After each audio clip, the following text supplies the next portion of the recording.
Bonjour, le Liban est donc à nouveau plongé dans une guerre avec Israël. Comme en 2006, les bombardements s'accompagnent d'une offensive terrestre dans un pays déjà fragilisé par des années de marasme économique, de corruption et de conflits intercommunautaires. Comment le Liban et pour combien de temps peut-il encore tenir debout? Vous allez nous éclairer, Carole André de Sorne. Vous êtes géopolitologue, chercheuse associée à la Fondation pour la recherche stratégique. À l'origine, Israël affirme viser le Hezbollah, mais de nombreux civils, morts ou déplacés, sont victimes eux aussi des combats. Reportage de Marc de Chalbron pour France Télévisions. Le son des avions de chasse israéliens dans le ciel de Nabatieh. Cette ville du sud du Liban, fief du Hezbollah, a fait l'objet d'un pilonnage intensif. Au moins 16 personnes ont péri dans ces bombardements, dont le maire de la ville et plusieurs membres du conseil municipal. L'armée israélienne affirme avoir visé ici plusieurs cibles du Hezbollah. Plus au sud, la ville de Cana a également été frappée. Plusieurs bâtiments ont été détruits. L'État hébreu a intensifié ses bombardements sur le sud du Liban. L'armée israélienne a diffusé ces vidéos. Toutes sont présentées comme des frappes contre des cibles du Hezbollah. Sur cette vidéo, on voit plusieurs explosions simultanées. Elles visent, d'après l'armée israélienne, à détruire un tunnel du mouvement chiite libanais. Les mêmes explosions vues du sol. Le village de Meibib a été rayé de la carte, d'après la presse libanaise. Des frappes multiples dans le sud, mais également dans l'est du Liban, dans la plaine de la Beka et à Beyrouth, la capitale libanaise. Carole André de Sorne, nul n'est à l'abri aujourd'hui sur le sol libanais. En témoignent ces bombardements contre des bâtiments municipaux qui ont coûté la vie au maire de Nabatieh, ou les frappes encore contre le village chrétien d'Aïtou dans le nord. Tout à fait. On a eu également à Tyr, à Sour, dans la ville de Sour, une église chrétienne qui a été aussi détruite. La Beka, effectivement, pour l'instant, ça semble en tout cas s'étendre de plus en plus. S'étendre de plus en plus, et donc chacun se sent vulnérable. Chacun se sent vulnérable. On est vraiment aussi dans une guerre psychologique. Aujourd'hui, en tout cas, on va le voir avec Jenna Lebras. Les Libanais ont le sentiment que chacun peut être pris pour cible à tout moment. Jenna, vous qui êtes à Beyrouth pour France 24. Les bombardements étaient circonscrits depuis la fin septembre au sud Liban, mais se sont propagés au reste du pays ces dernières semaines. Dans la Beka, au Mont Liban, au Chouf et jusque dans le nord du pays, ils touchent toutes les communautés, chiites, sunnites et même chrétiennes. La capitale même, Beyrouth, n'est plus épargnée. Elle a été frappée dans sa banlieue, mais aussi jusque dans son centre-ville, si bien que partout, personne ne se sent plus en sécurité. À Beyrouth, là où je me trouve en ce moment, on le sent, les rues sont vides. Les embouteillages bien moins importants que d'habitude. Et puis, quand tout est calme, on vous dit que c'est trop calme et même suspect. Il faut dire qu'il est difficile d'oublier la menace constante d'Israël avec le survol nuit et jour de drones de surveillance. Un vombrissement très puissant et très caractéristique qui indique que l'État hébreu procède à des repérages en prévision de nouvelles frappes. Carole André de Sorne, cette manière de faire un usage disproportionné de la force, quitte à faire des victimes civiles. Israël l'a théorisé, elle porte même un nom, un dahiya, du nom d'un quartier chiite de Beyrouth, un dahiya Jaoubiya. Tout à fait, c'est le quartier qui avait été bombardé notamment en 2006.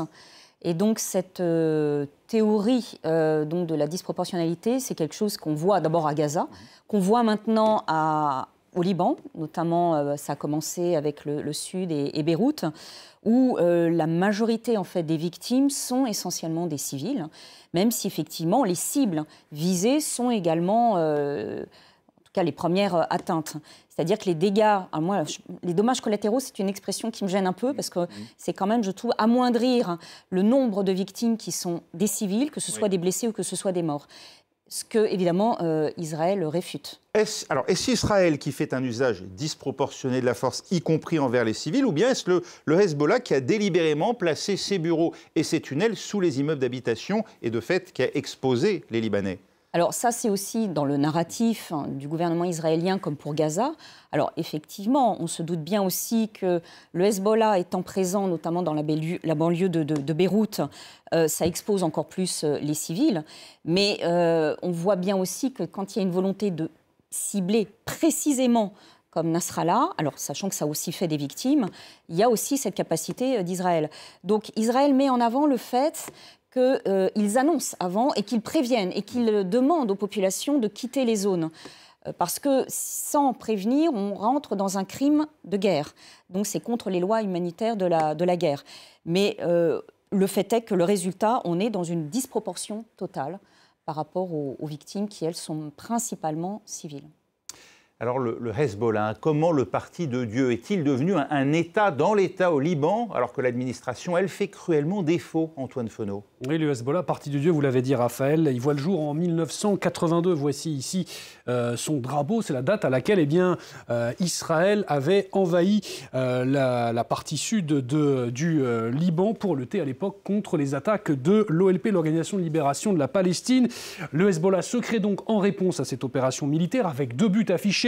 La lutte armée contre Israël d'un côté et l'établissement d'un État islamique. Son parrain, c'est l'Iran, avec lequel il partage le chiisme et aussi la volonté de lutter contre Israël. C'est d'ailleurs un Iranien que vous apercevez juste ici qui sera l'un des fondateurs du Hezbollah, Ali Akbar Mota Shamipour.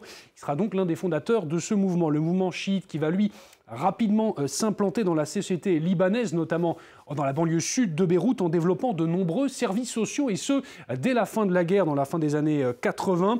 Un maillage qualifié de Ala Islamia, d'ailleurs théorisé par le mouvement, la sphère islamique. D'abord, il y a l'aide aux familles des morts de la guerre, puis des centres médicaux, des financements avec des microcrédits, des aides aux funérailles et également, vous allez le voir, des écoles, notamment des écoles comme celle-ci. Une manière, vous l'avez compris, de recruter également de nouveaux membres pour le mouvement chiite et aussi se donner un poids politique, car c'est aussi ça l'autre facette du Hezbollah, un mouvement politique qui veut s'implanter durablement dans la vie politique libanaise et notamment dans le Parlement libanais. J'ai trouvé pour vous une élection, c'était celle de 2018. Voici le Parlement libanais. Le Hezbollah, vous le voyez ici, apparaît en jaune sur ce camembert donc, de l'hémicycle libanais. Voilà donc pour cette force politique du Hezbollah. Mais l'autre facette du mouvement, on le dit, on le redit, c'est sa branche militaire, une armée littéralement formée, soutenue, équipée par l'Iran. En tout cas, le parti de Dieu, lui, reste très populaire chez une partie des Libanais, notamment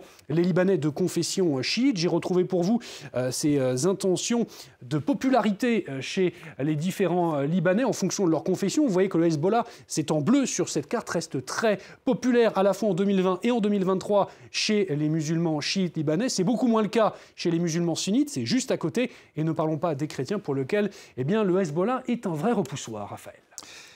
Carole-André de Sorne, aujourd'hui même, l'armée libanaise, on parlait de l'administration, mais l'armée libanaise elle-même peine à exister. C'est pourtant elle qui, en vertu de la résolution 1701 des Nations Unies, était censée se déployer au sud du fleuve Litanie, à environ 30 km de la frontière avec Israël. Au lieu de quoi, le Hezbollah, lui, ne s'est jamais retiré. Alors déjà, effectivement, le Hezbollah a déjà refusé de se désarmer.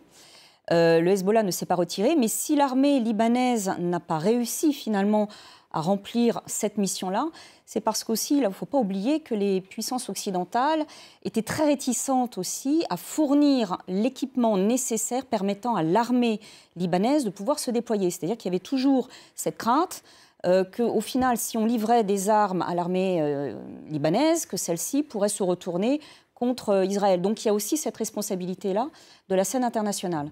Et donc, ce qui a permis aussi au Hezbollah de prendre de plus en plus de poids et lui de continuer à avoir une aide substantielle de l'Iran via notamment la Syrie. Benyamin Netanyahou, c'était il y a quelques jours, a lancé un appel aux Libanais à se débarrasser du Hezbollah. Cet appel, il a des chances d'être entendu au sein d'une partie de la communauté chrétienne ou chez les sunnites. Alors là, je mettrai un bémol, parce que cet appel, c'est aussi une façon, je pense, de diviser encore plus la population. Et il y a toujours ce risque, cette crainte dans l'esprit de beaucoup de Libanais qu'on reparte dans une guerre interconfessionnelle. Le fait est que, bien sûr, quand Nasrallah a été tué, une grande partie des Libanais étaient assez satisfaits. Mais avec quand même cette inquiétude derrière, mais qu'est-ce qui va se passer maintenant ? Y compris certains chiites ? Y compris certains chiites. Effectivement, je rebondis sur ce que vous dites parce qu'on a tendance à amalgamer tous les chiites et à considérer que tous les chiites libanais sont forcément pro-Hezbollah ou forcément pro-Hamal. Ce qui est faux. Il y a toute Hamal une partie... étant l'autre parti allié du Hezbollah, dont est issu Nabi Berri, le président du Parlement. Tout à fait. C'est-à-dire que là aussi, vous avez une partie des chiites qui sont anti-Hezbollah, anti-Hamas. Et certains qui ont été particulièrement, en tout cas sévères avec le Hezbollah, ils ont payé de leur vie, comme Lokman Slim notamment, qui a été assassiné. Donc là aussi, il faut faire attention de ne pas trop, on va dire, réduire en tout cas la population qui soutient le Hezbollah uniquement aux chiites. Donc certains Libanais, une grande partie même, dites-vous, soulagés d'une certaine manière de la disparition d'Hassan Nasrallah du devant de la scène, reste la question d'Israël. Voilà. Et alors, justement... C'est un ciment pour les Libanais? Alors, pour une grande partie des Libanais, c'est-à-dire l'hostilité à Israël. L'hostilité, alors justement, j'échange régulièrement avec mes contacts, mes amis, et certains me disent, alors notamment de la communauté chrétienne, nous, on était contents finalement que Nasrallah soit tué, mais si jamais Israël attaque beaucoup plus et va plus avant dans une espèce de fuite avant, en fait, dans une guerre avec le Liban, même si on n'aime pas le Hezbollah, on sera derrière le Hezbollah, car c'est Israël qui est évidemment l'ennemi le plus important par rapport au Hezbollah, qui, encore une fois, a perdu de sa popularité déjà il y a quelques années. Les frappes de l'aviation israélienne, en tout cas, ont provoqué un exode massif de la population. Plus d'1 million d'habitants ont déjà fui, un Libanais sur 5. Extrait du reportage de Chloé Domat et Sophie Guignon pour France 24. Sur la route vers le nord du pays, des dizaines de milliers de voitures chargées à la hâte annoncent un exode massif. Arrivés dans la capitale libanaise, beaucoup n'ont nulle part où aller. Des familles entières errent dans les rues avec leurs quelques affaires, dormant à même le sol. En bord de mer, d'autres vivent désormais dans leur voiture. Ça fait 5 jours qu'on est sur la route, les enfants et moi. On est tétanisés. On a échappé à la mort plus de 5 fois. Je vais d'un endroit à l'autre. Vous n'imaginez pas ce que je vis, je ne tiens plus sur mes jambes. Au milieu de ce chaos, de nombreux Syriens se mêlent à la foule des Libanais. Ils font partie du 1,5 million de réfugiés installés au Liban depuis 2011 pour échapper à la guerre et à la répression du régime de Bachar al-Assad. Carole-André de Sorne, 1 million de déplacés, je le répète, ça fait 1/5 de la population du Liban, d'autant que le Liban avait accueilli, avant cette guerre avec Israël, aussi plus d'1 million de réfugiés en provenance de Syrie. Oui, tout à fait. Et donc ça, c'est une... on va dire, pression supplémentaire, puisque déjà l'économie du pays est le pays totalement exsangue, sur le plan social aussi.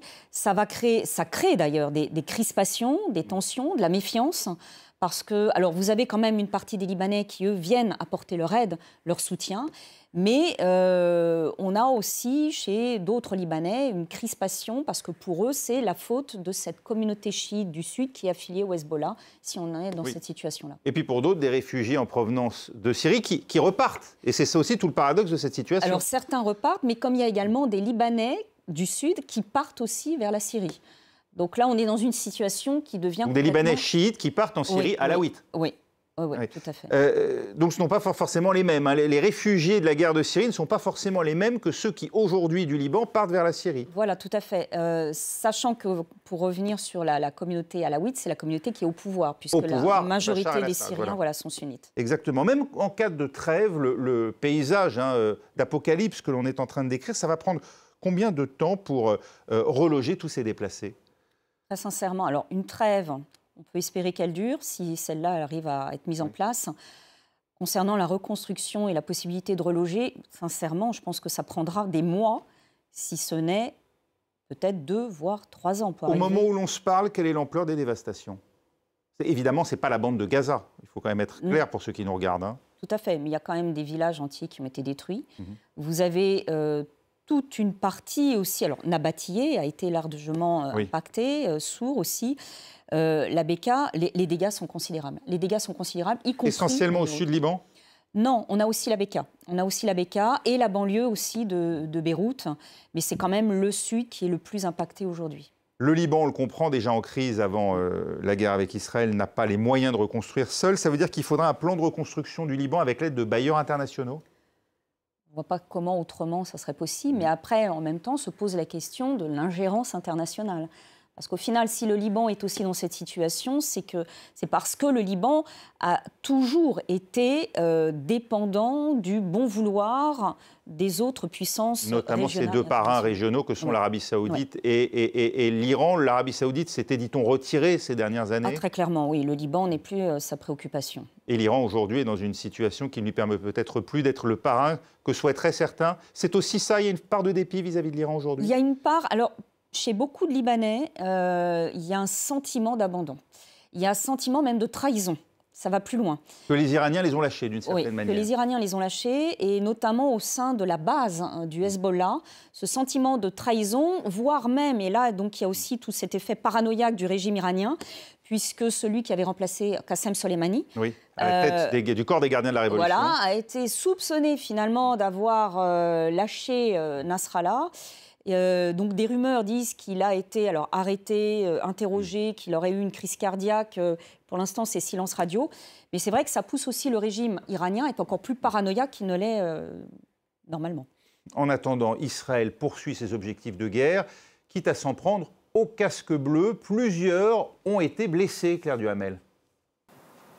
Depuis plusieurs jours, on observe au sud Liban une nouvelle phase dans le conflit avec des incidents à répétition entre l'armée israélienne et les forces de la FINUL. Il y a plusieurs soldats casques bleus qui ont été blessés, plusieurs positions des Nations Unies qui ont été attaquées par des chars israéliens. Et les Israéliens continuent de demander aux Nations Unies d'évacuer ces soldats de la zone la plus proche de la frontière. Ils leur demandent d'aller environ 5 km au nord, ce que refusent les Nations Unies, disant que cela empêcherait les soldats de mener à bien leur mission d'observation. On le sait, l'armée israélienne accuse la FINUL de n'avoir rien fait pour enrayer le développement du Hezbollah, avec notamment ces tunnels, ceux dont les Nations Unies se défendent, disant que le rôle de ces 10 000 soldats est uniquement d'observer la frontière depuis 2006. On le sait, Israël est enlisé dans ces deux guerres, celle contre le Hamas à Gaza et celle contre le Hezbollah au Liban. L'armée a annoncé avoir officiellement tué Yahya Sinwar, le leader du Hamas, mais la guerre contre le Hezbollah continue de plus belle et beaucoup craignent que les nouveaux développements de la guerre à Gaza aient aussi des répercussions très claires sur le sud Liban. Carl-André de Sande, la FINUL a été beaucoup décriée pour son impuissance pendant des années à faire appliquer la fameuse résolution de 2006 et donc à obtenir le retrait du Hezbollah de la frontière, ou en tout cas de la proximité immédiate à la frontière avec Israël.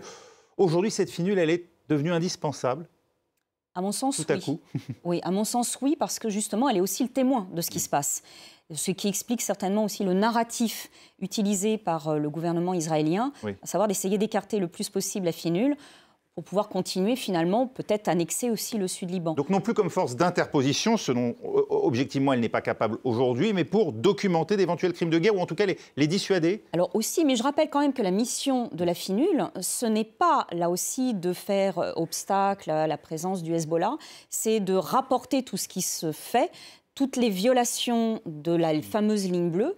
Et en 2019, je tiens quand même à le souligner, c'est que la FINUL avait quand même aussi rapporté à l'autorité libanaise qu'il y avait bien 5 tunnels. Donc faire remonter les informations, c'est la seule chose que la FINUL peut faire. La FINUL ne peut pas s'interposer auprès, en tout cas, du Hezbollah. Et d'ailleurs, il y a eu en 2022 un casque bleu italien qui a été tué au Sud-Liban. Donc là aussi, la FINUL a fait l'objet de plusieurs attaques dans le fief du Hezbollah. Donc c'est un peu vite en besogne considérer que la FINUL ne sert strictement à rien et que, voire même, elle est alliée du Hezbollah. Alors justement, Antoine Feneau, expliquez-nous ce qu'est la FINUL. Alors FINUL, Raphaël, c'est l'acronyme de Force intérimaire des Nations Unies pour le Liban, ça c'est en français. UNIFIL en anglais, ça c'est leur site internet notamment. Elle devait donc à sa création, c'était en 1978, déjà garantir le retrait de l'armée israélienne du sud du Liban. C'est une mission qui durera 22 ans jusqu'au retrait unilatéral des forces de l'État hébreu. C'était en 2000, car dès sa création, eh bien, la FINUL, elle gêne les belligérants, que ce soit le Hezbollah d'un côté, mais aussi l'État hébreu dans les années 80 d'ailleurs. Eh bien, l'armée d'Israël va d'ailleurs financer et soutenir une milice libanaise, l'armée du Sud-Liban, pour une milice qui aurait comme but de gêner les opérations de la FINUL avec un but conduire à son départ. Ce ne sera pas le cas. Le Hezbollah aussi, il faut le noter, combat également les casques bleus de la force sur place. Plus tard, c'est la création de ce qu'on a appelé la fameuse ligne bleue dont vous apercevez ici un graphique. Si mon écran veut bien répondre, un graphique, nous y voilà donc, cette fameuse ligne bleue que vous apercevez donc, cette frontière ici avec tous ces points bleus, ce sont donc ces différents avant-postes de la FINUL qui ont été répartis au fur et à mesure des années avec le QG près de la mer de la force de l'ONU. À noter également que ce n'est pas une frontière officielle, cette fameuse ligne bleue, c'est une ligne de démarcation qui ne fait pas office de répartition entre deux États. Après 2006 et le conflit à nouveau entre Israël et le Hezbollah, une forme de statu quo d'une certaine manière s'installe. La FINUL patrouille malgré des violations répétées de l'espace aérien libanais. Ça, c'est par Israël et également par la présence du Hezbollah dans cette zone d'exclusion d'une certaine manière. Aujourd'hui, la FINUL, et Claire Duhamel le disait, c'est un peu plus de 10 000 hommes, 10 000 personnels sur un total de 13 000 autorisés au maximum. Les casques bleus qui donc sont présents à travers ces différents avant-postes, dont voici ici un exemple, et qui doivent donc théoriquement faire respecter la fameuse résolution 1701 et donc garantir l'arrêt des combats entre Israël et le Hezbollah, ainsi que leur présence dans cette fameuse zone bleue. Une mission bien délicate à appliquer. Et oui, Carole-André de Sande, il y a quelques jours, l'armée israélienne révélait ce qui semble être un réseau de tunnels souterrains du Hezbollah à proximité immédiate d'un avant-poste de la FINUL, de quoi accréditer les accusations israéliennes de collusion de la part de l'ONU avec le Hezbollah. Alors encore une fois, ce qui est important à souligner, c'est que la FINUL ne nie pas l'existence de ces tunnels et la FINUL ne peut que les rapporter. C'est-à-dire, elle ne peut rien faire d'autre. Elle n'a pas mission à intervenir pour détruire. Donc là, encore, on est dans le même narratif, en fait, pour pousser, pour forcer la FINUL à quitter. D'ailleurs, le gouvernement israélien Netanyahou avait demandé à la FINUL de se retirer au moins 5 kilomètres à l'intérieur des terres pour pouvoir continuer les opérations. Parce qu'il y a eu, effectivement, opération terrestre. On a d'abord un drapeau israélien qui a été planté à... Et effectivement, beaucoup choqué. Voilà. Retour à présent sur la précédente guerre d'Israël avec le Liban, celle de 2006. À l'époque, la France était parvenue à évacuer un groupe de Français à Nabatiyé, ville chiite du sud du pays. Reportage signé Jacques Cardoz et Romain Potoki. Une équipe resserrée composée de 3 militaires des commandos Hubert et de 2 policiers du groupe d'intervention de la police nationale. L'équipe s'enfonce dans les quartiers, pilonnés chaque jour. Une opération éclair. Quelques minutes pour repérer d'éventuels candidats au départ restés bloqués chez eux. Il reste ici encore une autre maison. On va aller le voir. Beaucoup sont déjà partis et ceux qui restent n'ont plus l'intention de bouger. Ces sœurs ont choisi de rester. Retour au centre de regroupement. Pour le responsable de la sécurité, il s'agit de rassurer les 88 passagers du jour. Normalement, tout le monde devrait respecter les clauses qui ont été fixées par la République française et par Israël, et nous devrions arriver vers 15h à Beyrouth. En clair, Israël s'est engagé à ne pas attaquer le convoi jusqu'à son arrivée. Dans ces bus défoncés, les drapeaux ne cachent pas toujours les dégâts causés par la guerre. 5 heures de route pour quelques kilomètres. Même les chemins de traverse sont chaque jour plus difficilement praticables. Tous les ponts ont été détruits. Carole-André de Sande, cette fois, depuis le début de ce conflit qui nous intéresse aujourd'hui, depuis le 23 septembre, la France a évacué quelques 3 000 de ses ressortissants sur environ 23 000 détenteurs de la nationalité française, beaucoup de binationaux d'ailleurs. On est encore donc loin du compte. Vous comprenez que beaucoup veuillent rester ou bien c'est faute de moyens pour pouvoir rentrer ? En fait, il y a les deux choses. Oui. Il y a ceux qui souhaitent rester parce qu'il y a un refus d'abord de laisser aussi sa maison, son appartement, de peur que celle-ci ou l'appartement soit investi par justement des déplacés. Le refus de laisser le reste de la famille aussi, parce qu'il y a un sentiment de culpabilité très fort. Et puis, pour ceux qui souhaitent partir, moi je vois par exemple, je pense à un couple d'amis qui souhaitent rejoindre leur fille.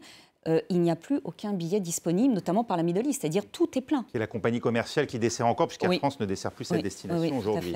Et avec des tarifs absolument prohibitifs. Oui, alors le gouvernement français affrète des A400M militaires pour pouvoir effectivement rapatrier un certain nombre de Français, notamment ceux qui n'ont pas les moyens de payer des billets.